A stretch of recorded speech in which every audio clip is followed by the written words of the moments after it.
A Bucket of Blood is a Roger Corman directed and written film starring Dick Miller. If you're unfamiliar with him, he is the gun shop owner in The Terminator. I want to get shot. So anyways, Dick Miller in this movie plays Walter Paisley. He is a nebbish, awkward busboy at a pretentious cafe where people go in there and they drink coffee and talk about art and pontificate about art. And his friend Maxwell is a poet who likes to never say the same poem twice because you can never repeat yourself. So he never writes things down. He just does poetry on the fly. And Walter wishes to be an amazing sculptor, but he doesn't have any inspiration or talent, I guess. So one day he's sitting and he hears his landlady's cat in the wall and decides to stab the wall for some reason, and he ends up killing the cat.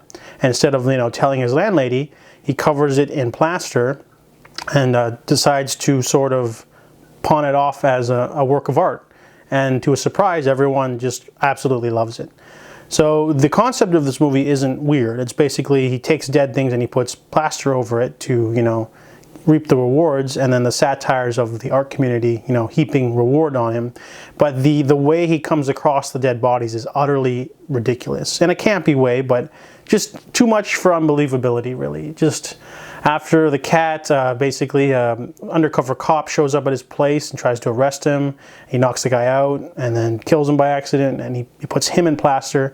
And then Walter starts a dark path and starts killing people on purpose so that he can make more statues, get more notoriety, more famous, and it ends really abruptly. This movie's only like an hour long. I really like the edge of satire about the art community and just, work in general. And I really like the character Maxwell. He's the pretentious poet that heaps praise on Walter over and over. He's a fun character on his own self. Other than that, though, the movie is more funny than it is scary. So I give A Bucket of Blood a 5 out of 10.